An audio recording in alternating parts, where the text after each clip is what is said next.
Alright guys, welcome back to the channel, welcome back to Further Beyond Gaming. My name is Cody GT, and in today's video I wanted to do a bit of a character breakdown for Qiqi. Now, the reason why I wanted to do this character breakdown for her is because I feel as if, I don't know if underrated is the right word, but I believe she's a bit overlooked. And I feel like that's a shame because she is an absolutely fantastic character. Now, what prompted me to do this video today, I was doing some co-op with the squad last night. Shout out to Isaac, Marble, and Zuzu. We were running some bosses, doing some, co-op bosses and things of that nature. And I was using Qiqi for a lot of it, and she was putting in some tremendous amount of work, as well as providing the squad with some really good heals to make sure that they're topped off and that they're not getting killed and destroyed the entire time. And the way Qiqi was doing work in that in the co-op last night, I was like, you know what, it would be really good to do a video on her and just do a bit of a breakdown so people can understand how good she really is. So that's what I wanted to go ahead and do today. So we're gonna jump right into it, look at her skills and see what she's bringing into the table as far as her elemental skills and things of that nature. So to go ahead and start off with, her normal attack is just the standard 5 rapid strikes right there, and then she does have the charge attack, which consumes a certain amount of stamina to unleash 2 rapid strikes right there that you see. Now, moving on, we do have her elemental skill, which this elemental skill is absolutely fantastic. It is the Herald of Frost. So using the Ice Vein Talisman, Qiqi brings forth the Herald of Frost, dealing cryo damage to nearby enemies, as you can see swinging around there. Now, Herald of Frost, when Qiqi hits a target with her normal or charge attack, she regenerates HP for all party members and all nearby allied characters, healing scales based on Qiqi's attacks. So you have to keep that in mind when you have your Qiqi and you're building her out. You want to make sure that you're building her attack as high as possible, so that way you're healing the team and yourself as much as possible as well with this skill right here. Now, before we go any further, I did want to go ahead and show you what I have on my Qiqi right now. I do have her at level 40 at the moment. And then for the artifacts, as you can see, I went ahead and tried to put on as much attack artifacts as I possibly can, with the attack at 6.7%, this one at 12.7, this one at 9.7, 102 flat rate, and then this one HP because I didn't have an attack one here. But you can see I really just tried and bolster her attack as much as possible, so that way this skill that we're utilizing is being the most effective that it can possibly be. Now, one other thing that I did want to mention is with the weapon, I went ahead and put the sacrificial sword on. The reason being is because of the skill that it provides. After damaging an opponent with an elemental skill, the skill has a 40% chance to end its own cooldown, can only occur once every 30 seconds. The reason why this is so good is because I found many situations during my co-op raid where I was able to spam that elemental skill right there, the Herald of Frost.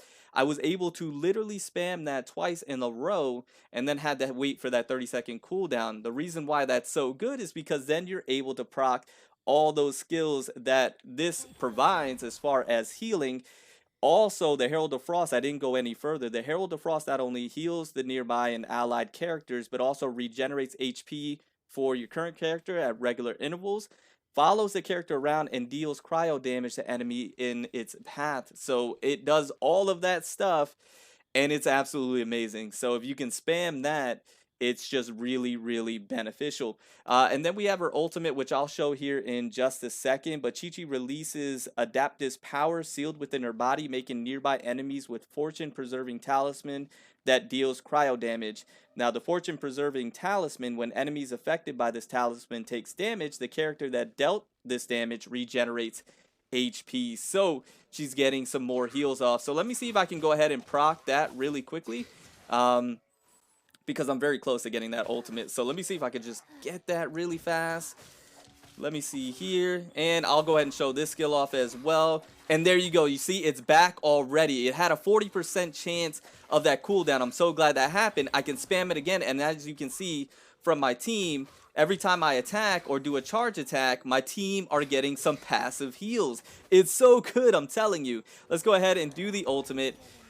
do the ultimate, and now we're just doing massive amount of damage, guys. You pair that with Fischl, you drop down the bird or the ultimate for Fischl, and we're cooking pretty much. We're absolutely cooking. So those are the skills right there. Is this guy coming after me? Yeah, he's trying his best. Oh, Qiqi.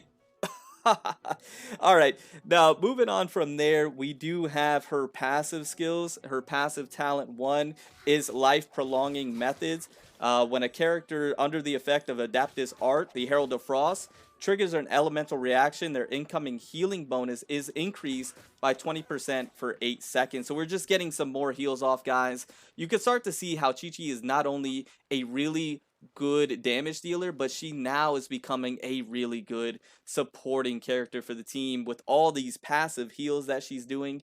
And then if we look at her passive talent 2, a glimpse into Arcanum, when Qiqi hits enemies with her normal and charge attack, she has a 50% chance to apply Fortune Preserving Talisman to them for 6 seconds. This effect can only occur once every 30 seconds. Now, albeit it's once only 30 seconds, but that is, if you don't remember, the Fortune Preserving Talisman is part of her ultimate, where she's able to deal more cryo damage and be able to regenerate HP per the damage that was dealt. So she's able to go ahead and get that going, and it's a 50% chance to proc that. So let me see if I can get that cooldown for this skill. Look, the cooldowns again. That's why this weapon is so busted, because we can do that. Well, particularly busted on Qiqi, because you can get that to keep procting every 30 seconds. And I'm telling you, when I was doing the co-op raids like we're seeing right now, it pretty much did that on a consistent basis. So it's absolutely insane. Qiqi is absolutely insane, and with this build on, she is absolutely insane. To be able to get that skill going, to be able to get the passive heals, to be able to do really good damage, because you have to keep in mind her heals. I'm going up the wrong way of the ladder. Her heals are based off her attack. So when you build her attack up, or I should say you want to build her attack up, because that's going to allow you to be a better supporting character. So not only are you now being a really good supporting character, but since you're building her attack up, now she's becoming a pretty good damage dealer for you as well, right? It's kind of a win-win situation the way I see it. And so that's where I think Qiqi becomes not only a really good supporting character. Let me see if I get that to proc again. Okay, so you see, this time it did not work, unfortunately. But as you can see, 2 out of the 3 times, I'll take that every time. So guys, that is a quick character breakdown for Qiqi. I hope you enjoyed the video. I hope it was slightly informative, and I hope you got something from it. And like I mentioned, she's not underrated. I think people understand that Qiqi's good. I just don't think people understand why she's good, and I think for that reason she's a bit overlooked. But I hope this might have, gave you a new perspective. And once again, I hope you enjoyed the video. I'm going to go ahead and get out of here. Remember to stand out, be different, have fun, go further beyond in everything that you do. And until next time, my boys, until next time, it's your homie Cody GT. And I'm out. By the way, she does this. I'm out. Bye, guys.